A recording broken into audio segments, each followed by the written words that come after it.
It's been a while since we have continued our look at the entire career of Hulk Hogan.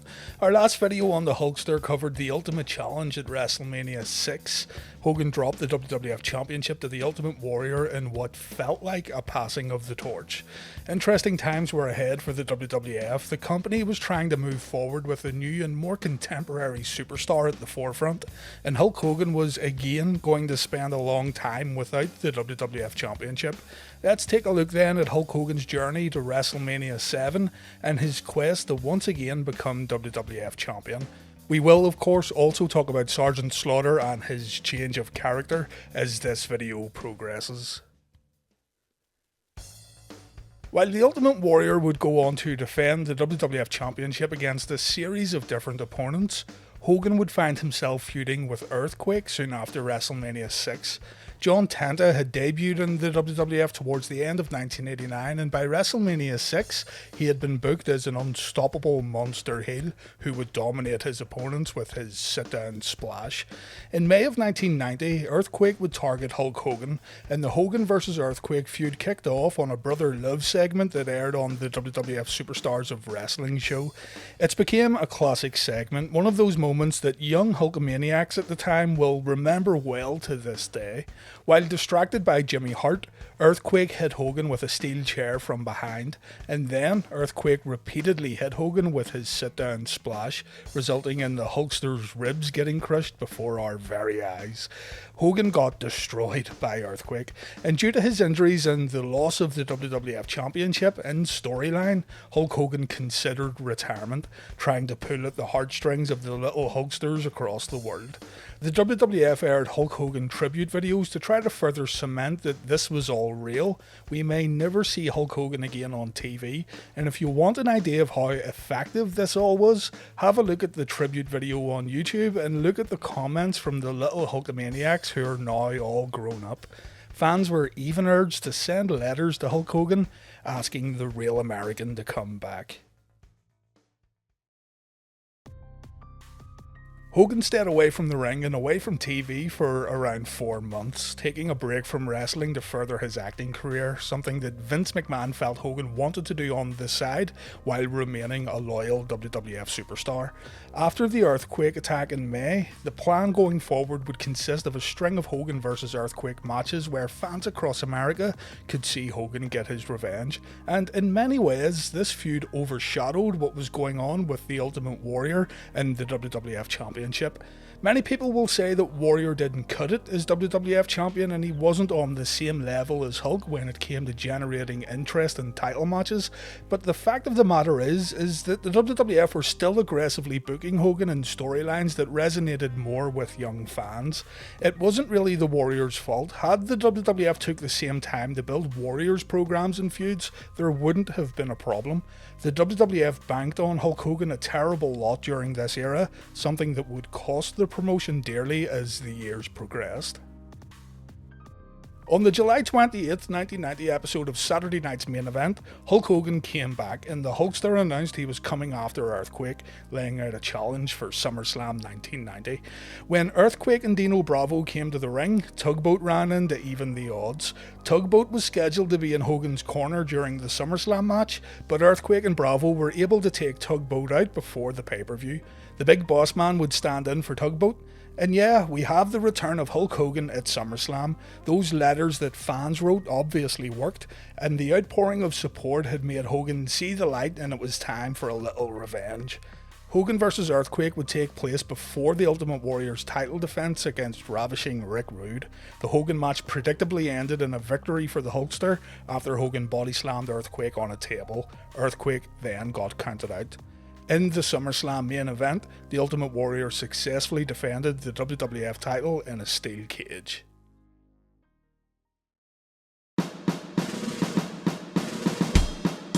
Sergeant Slaughter's character in wrestling was that of a former US Marine who served in Vietnam. Through the 70s and 80s, Slaughter had worked for the WWF, the NWA and the AWA, becoming an instantly recognisable superstar in his own right. After WrestleMania VI in Toronto, Slaughter displayed an interest in returning to the WWF. However, Vince McMahon wanted Slaughter to work as a heel. In order to do this, Slaughter would initially feud with Nikolai Volkov, saying that America had gone weak not only because Volkov had been accepted by American wrestling fans, but because America as a country was also going soft. At SummerSlam, Sergeant Slaughter was a guest on the Brother Love show, and Slaughter declared war on Nikolai Volkov, saying that America is too chicken to declare war while Sergeant Slaughter had courage. Slaughter has since admitted that he felt incredibly uncomfortable delivering promos of this nature, but this was nothing in comparison to what was coming up. While the WWF were in their own little world of wrestling in August of 1990, the invasion of Kuwait by Iraq, led by Saddam Hussein, was dominating global news. The invasion led to the Gulf War as American and coalition forces tried and succeeded in liberating Kuwait. This is a really quick outline of events here, but it's necessary to bring this up because the WWF and Vince McMahon felt that this international conflict would make for a great wrestling story and a great wrestling heel. It's incredible to think about nowadays, but Sergeant Slaughter would be turned into an Iraqi sympathizer. Claiming now that America had too much freedom, Slaughter would align himself with General Adnan on WWF shows. He would cut promos wearing a headdress while praising Saddam Hussein. Saddam even sent Slaughter a new pair of wrestling boots because Hussein was a big fan of Slaughter's work. And Slaughter would say that the future steps of his wrestling career could hopefully align with Saddam's high standards. Slaughter even announced he would conquer the WWF the same way Hussein conquered Kuwait. A line was being crossed here for the sake of viewership, and while the defeat of Sergeant Slaughter was inevitable and good would triumph over evil like always, a lot of people still didn't like what they were seeing on TV as a form of entertainment. Sergeant Slaughter talked about the public's reaction to this new character in the years that followed, and Slaughter revealed that threats were made to WWF offices that forced him to relocate his family for a period of time for the sake of their own personal safety. That's how serious this got. Whether you think everything is fair game in the world of entertainment is completely up to you, but at the end of the day, a man's family was seriously threatened for the sake of a wrestling storyline and a wrestling character. At the 1990 Survivor Series, Hulk Hogan continued his feud with Earthquake when the Hulkamaniacs, consisting of Hogan, Tugboat, Jim Duggan and the Big Boss Man, took on the Natural Disasters team of Earthquake, Dino Bravo, Haku and the Barbarian. Hulk Hogan was the sole survivor, winning the match for his team. This victory meant that Hogan would wrestle in the final Survivor Series match of the evening, and the show ended with Hogan and Warrior standing victorious with a win for the babyfaces. Sergeant Slaughter, meanwhile, was dominant in his Survivor Series match, eliminating both Bushwhackers and Nikolai Volkov only to get disqualified when it looked like he was winning the whole match for his team. This, of course, was done to keep Slaughter away from the final Survivor Series match. The WWF were going to keep the Hogan and Slaughter confrontation for future events. It's been reported that the Ultimate Warrior lost the WWF Championship due to his lack of drawing power during 1990, and Vince McMahon went back to Hulk Hogan in order to try and regain the viewership numbers that the WWF got during the mid to late 80s. When you look at the pay-per-view buy rates though, this argument becomes a little more difficult to justify. SummerSlam 1990 and Survivor Series 1990 had grabbed more buys than the previous year's events, so I don't think Warrior losing the title was all down to viewership numbers. I also don't think the plan was always to give Hogan the title back at WrestleMania VII, but I do think that the Sergeant Slaughter stuff was making enough noise that it made a tremendous amount of sense to make Slaughter vs Hogan the main event at WrestleMania for the WWF Championship. Maybe Warrior wasn't easy to work with backstage, maybe Hogan made a political play to get the championship back, maybe Vince just didn't like Warrior's matches in the main event spots, who knows, but I don't think viewership was the issue at all here. Bruce Pritchard stated on his podcast too that originally the plan was for Tugboat to wrestle Hulk Hogan at WrestleMania VII. Hard to believe, but let's take his word for it for a moment. If that was the case, and the plan was also for Hogan to win the championship at WrestleMania, then Tugboat would have to defeat the Ultimate Warrior for the WWF Championship before WrestleMania in order to set up the big main event.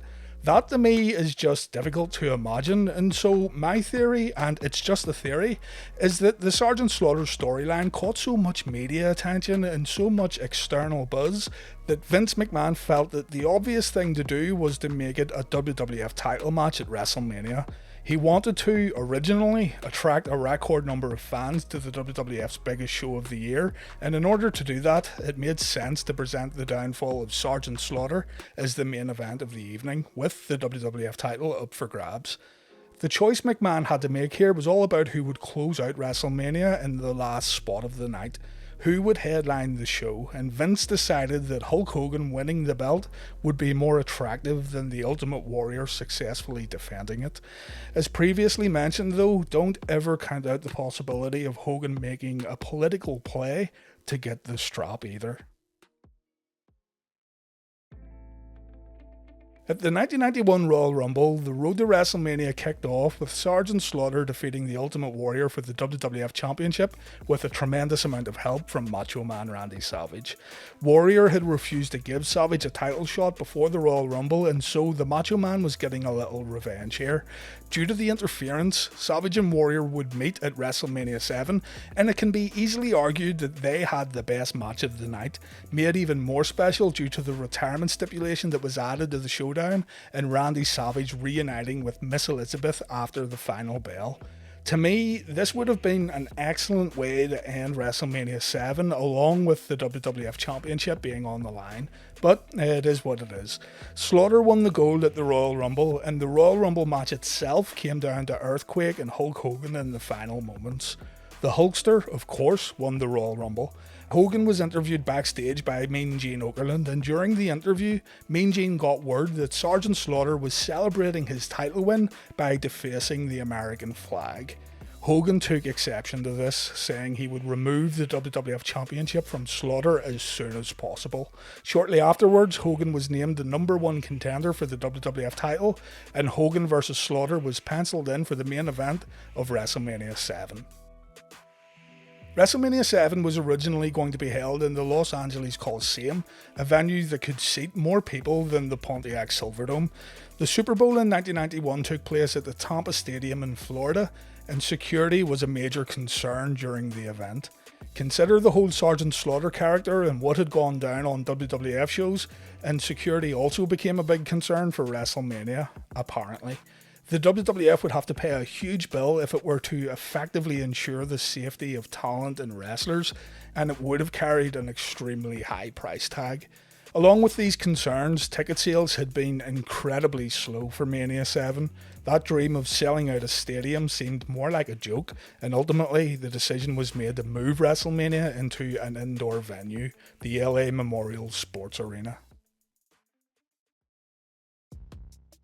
As for the build-up towards WrestleMania and the creative direction of the main event, it was all about Hulk Hogan standing up for America while Slaughter continued to show support for Iraq. Though the overall tone was brought down a great deal, the aggressive nature of Slaughter's tirades were definitely getting tamer as the weeks went on. You had your standard Hulk Hogan beatdowns in the weeks leading up to Mania. This was all stuff we had seen before. A more controversial moment occurred backstage when Vince McMahon asked Slaughter to burn the American flag on TV, according to Slaughter himself. Slaughter refused to do it, so instead a Hulk Hogan shirt was set alight. The real kicker came though when Hulk Hogan said that Iraq would surrender in the war after he defeated Slaughter at WrestleMania. But ironically enough, on the 28th of February 1991, a whole month before WrestleMania, President Bush declared a ceasefire while announcing that Kuwait had been liberated. The war was over. Iraq announced it would accept all UN resolutions, and so the WWF storyline for the WrestleMania 7 main event wouldn't have nearly the same impact as originally intended. The LA Memorial Sports Arena was decked out in stars and stripes as the World Wrestling Federation themed WrestleMania VII around the land of the free and home of the brave. The WWF had, in very basic terms here, exploited a war in order to sell a wrestling event, and this risk led to a potential stadium venue getting downgraded to an arena. The Slaughter vs Hogan angle did not pay off in the end, and the end result is a WrestleMania venue that failed to impress in comparison to previous WrestleManias. Nonetheless, Vince McMahon still hyped up the main event at the beginning of the broadcast like only Vince McMahon can do. Willie Nelson came out like a walking advertisement for WWF merchandise to sing America the Beautiful, and WrestleMania VII was underway.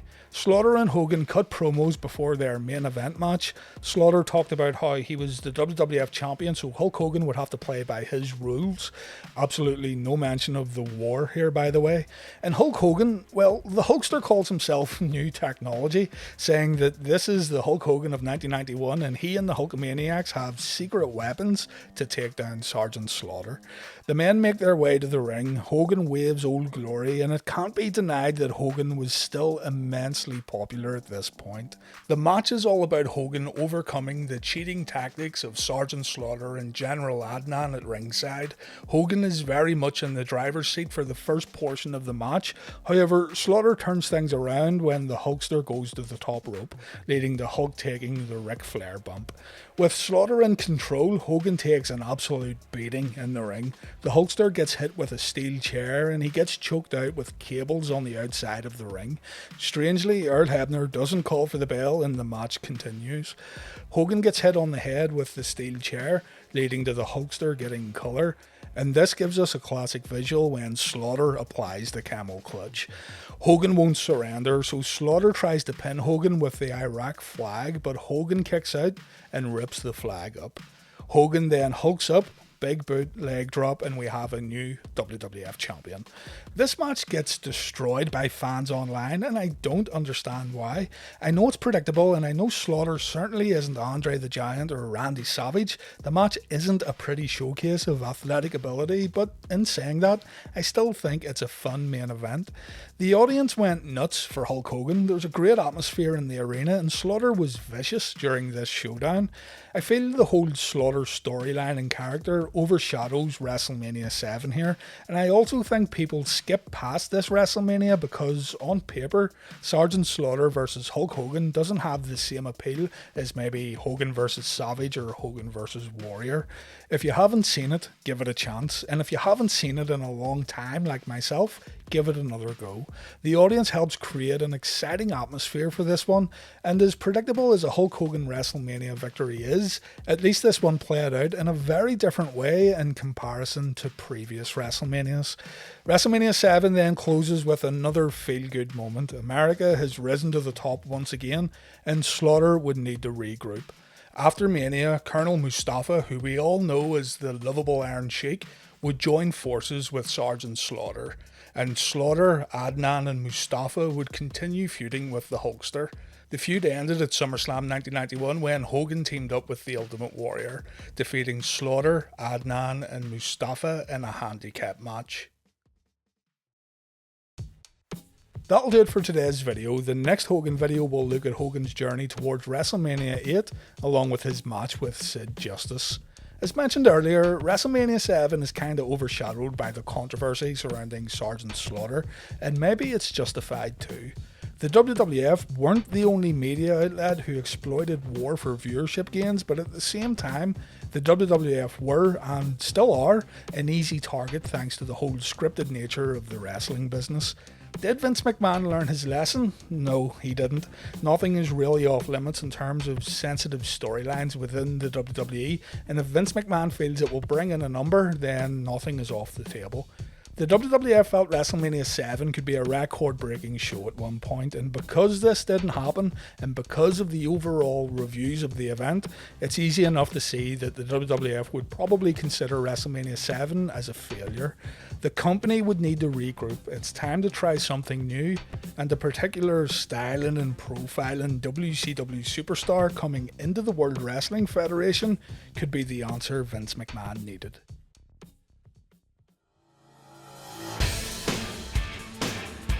Thanks for watching this video, and thanks to my supporters over on Patreon for supporting me and the Wrestling Bios channel.